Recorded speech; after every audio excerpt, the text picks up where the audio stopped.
पहले औरंगजेब के मजार पे कोई जाता था क्या? लेकिन पिछले 2-3 सालों से अचानक वहां पर यात्राएं लगने लगी है, लोग जाने लगे। इस औरंगजेब ने, संभाजी महाराज जी की महानता क्या है? तो औरंगजेब ने अपने बाप को भी जेल में डाला। दिल्ली का तख्त, आगरा का तख्त, हिंदुस्तान का बादशाह बनने के लिए इस आदमी ने अपने बाप को जेल में डाला। अपने सगे भाई दारा शेको की गर्दन तोड़ दी। किस लिए? गद्दी के लिए। दारा शेको संस्कृत के विद्वान थे।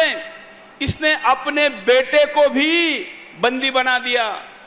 ये इतना कमीना था कि अपने बाप को पूरा पीने के लिए पानी नहीं देता था। तो औरंगजेब का बादशाह शाहजहां कहता है, अरे तेरे से तो हिंदू अच्छे हैं, जो मरने के बाद हजारों वर्षों तक अपने पितरों की 15 दिन तक पूजा करते हैं, उनको अन्न खिलाते हैं, नैवेद्य देते हैं। मैं भारत के मुसलमानों को कहता हूं कि क्या आपको ऐसे दरिंदे का वंशज बनने में खुशी है? इस आदमी ने हिंदुस्तान में तख्त पर, पूरे हिंदुस्तान का राजा बनने के लिए, बादशाह बनने के लिए जब ये दक्षिण पर आक्रमण करने आया तो महाराष्ट्र में मराठों से उसका सामना हुआ। यह सामना होने के बाद वो 27 वर्षों तक, अपने जीवन के 27 वर्ष वो वापस दिल्ली नहीं जा सका। ये इतना क्रूर था। अगर ये दिल्ली वापस जाता तो दिल्ली और पूरे उत्तर भारत में एक भी हिंदू नहीं रहता। यहां पर वो 27 वर्ष फंसा रहा। इस कारण राजस्थान में राजपूत राजाओं का आक्रामकता के साथ उदय हुआ। यहां पर वो फंसा रहा, इसलिए पंजाब में हमारे गुरुओं को खुला मैदान मिल गया। देश के उत्तर भारत के कई क्षेत्रों में हिंदू राजाओं ने अपना विस्तार किया, दक्षिण में किया। इसका क्रेडिट अगर किसी को जाता है तो उसको 27 वर्ष महाराष्ट्र में बांध कर रखने वाले आपके और मेरे पूर्वज मराठों को जाता है।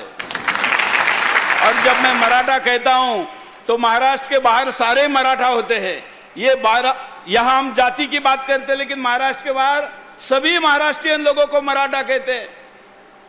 छत्रपति संभाजी महाराज को जब उसने गिरफ्तार किया, उसको लगा, और वो भी धोखे से किया, आप जानते हैं। जब उसको कहा गया कि मुझे बादशाह बनना है और उसके लिए मैंने अपने बाप को जेल में डाला, भाई की गर्दन काटी, अपने बेटे को बंदी बनाया। संभाजी, मेरे इस गद्दी के बीच में केवल मराठे खड़े हैं। अगर आप मेरे साथ आ जाओ तो मैं आपको पूरे दक्षिण का राजा बनाऊंगा और मैं दिल्ली का राजा बनूंगा। लेकिन उसको पता था यहां तो गनीमी कावा होता है, अगर हाँ भी बोल देंगे तो पीछे चले जाने के बाद फिर दोबारा किलों को कब्जा कर लेंगे। इसलिए उसने एक शर्त रखी। उसने कहा कि तुमको मुसलमान बनना होगा। जब संभाजी महाराज को गिरफ्तार किया धोखे से और उनको कहा कि तुमको दक्षिण का राज्य दूंगा, अपनी बेटी दूंगा, सत्ता के लिए कुछ भी दे सकते ये लोग, बेटी भी दे सकते, और ये ऑफर किया, संभाजी महाराज ने उसको स्वीकार नहीं किया। उन्होंने कहा कि पूरी दुनिया की दौलत मुझे दोगे तो भी मैं हिंदू धर्म नहीं छोड़ूंगा। पहले दिन उनके नाखून निकाले गए।